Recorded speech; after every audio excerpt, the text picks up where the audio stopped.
আসসালামু আলাইকুম রহমতুল্লাহ। জি, আজকে আপনার সামনে আমি চরমোনাই কিতাব থেকে আরেকটা বিষয় তুলে ধরতে চাই, যেটা আমার হাতে এখন আছে। হলো আবার দেখাচ্ছি, ঐতিহ্যবাহী চরমোনাইয়ের দরবারের প্রতিষ্ঠাতা আল্লামা সৈয়দ মোহাম্মদ ইসাক রহিমুল্লাহ এর রচনাবলী। তো ইনি হচ্ছেন বর্তমানে যে আমাদের সমাজে চরমোনাই পীর নামে সবাই পরিচিত সবার কাছে। তার দাদা হন ইনি, এবং তার হাত ধরেই চরমনের যে পীর মুরিদি যে সিস্টেমটা, এটা আমাদের সমাজে প্রতিষ্ঠা লাভ করেছে। তো এই কিতাবের সবকিছুর উপর তাদের আকীদা নির্ভরশীল, এবং এই আকীদা কতটুকু ইসলামিক সেটা আপনারা বিবেচনা করবেন। তো আমি এই কিতাবের একটা অংশ তুলে ধরতেছি, সেটা হলো এই ইয়াদে খুদা বা ভেদে মারফত এর 15 নম্বর পৃষ্ঠা।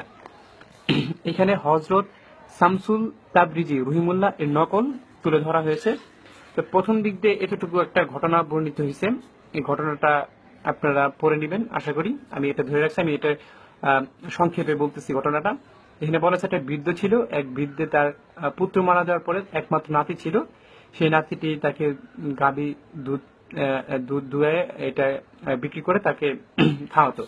তো যাই হোক, সেই নাতিটি মারা যায়। মারা যাওয়ার পরে বৃদ্ধটি সেই নাতিটিকে সামনে নিয়ে কাঁদতে থাকে। তো এই সময় এই বুজুর্গ ব্যক্তি কিংবা পীর এই বৃদ্ধকে দেখতেছিল যে তার নাতিকে সামনে নিয়ে কাঁদতেছে। তখন এই ঘটনাটা দেখেন, যে তখন তখন ঘটনা এখানে বলছে, হুজুর বলিলেন, এই ঘটনা কি সত্য?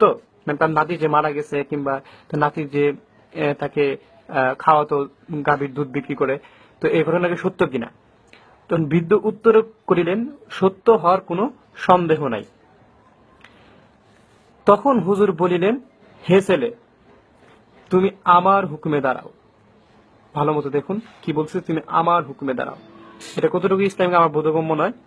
তারপর বলতেছে, তখনই ছেলে উঠিয়া দাঁড়াইল এবং বলিল, আমার দাদু কোথায়? দাদা স্নেহ ভরে কোলে জড়াইয়া বলিল, দাদা, তুমি মরিয়াছিলে, এখন কিরূপে জীবিত হইলে? নাতি বলিল, আল্লাহর ওলি আমাকে জিন্দা করেছেন, আল্লাহর ওলি আমাকে জিন্দা করিয়াছেন। এই ঘটনা প্রকাশ হওয়ার পরে খাঁটি মুসলমান বাদশার কাছে এই খবর পৌঁছানো হলো। তৎকালীন সময় একজন বাদশা ছিলেন যিনি কিনা খাঁটি মুসলমান, তার কাছে ঘটনা পৌঁছাইলো। তখন বাদশা কুতুব সাহেবকে দরবারে হাজির করিয়া জিজ্ঞাসা করিলেন, মানে পীরকে দরবারে হাজির করিয়া জিজ্ঞাসা করিলেন, হুজুর, আপনি কি বলিয়া বৃদ্ধের নাতিকে জিন্দা করিয়াছেন?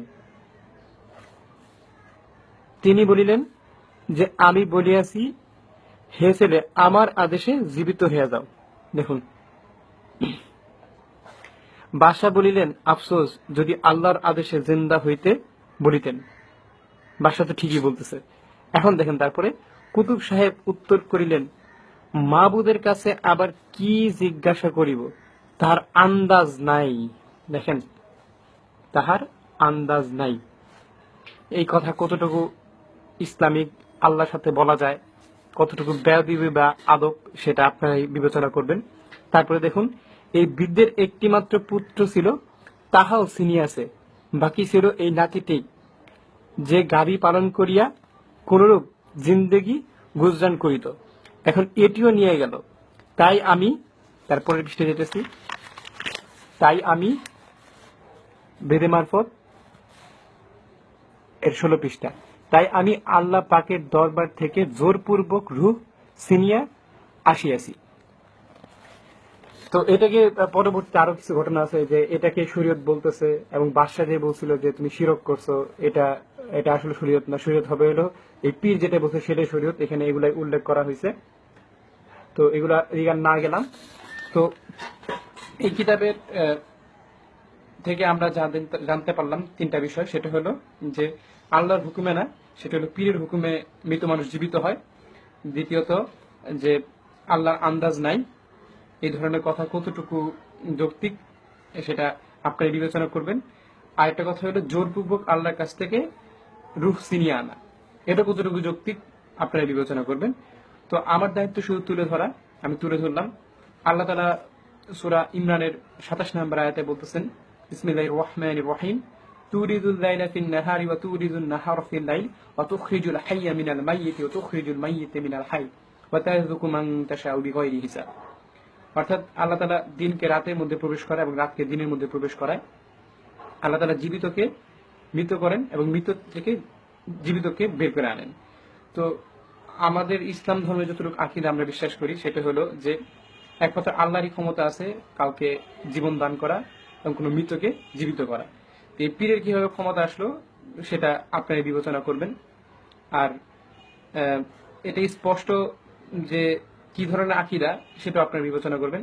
আর এই এই কিতাবে যতগুলা বুজুর্গদের কাহিনী বলা হয়েছে সবগুলা কে এই পীর কিংবা চরমনের পীর তাদেরকে আদর্শ বলতেছেন যে তারা হলো বুজুর্গ ব্যক্তি, তারা হলো ইসলামের আদর্শ এবং তাদেরকে তাদের এই কুফরি গুলাকে তারা কিংবা শিরকি গুলাকে তারা শিরক বা কুফরি হিসেবে বলতেছে না, তারা বলতেছে যে এটাই হলো শরীয়ত। এখানে আরো অনেক কাহিনী আছে যেটা বলে শেষ করা যাবে না। তো আপনারা বিবেচনা করবেন এটা কতটুকু ইসলামিক। আমার দায়িত্ব আমি আপনাদের কাছে তুলে ধরলাম, আর আপনাদের আল্লাহ তাআলা বিবেক বুদ্ধি দিয়েছে, আপনারা বিবেচনা করবেন যে এটা কতটুকু সঠিক। আসসালামু আলাইকুম ওয়া রাহমাতুল্লাহ।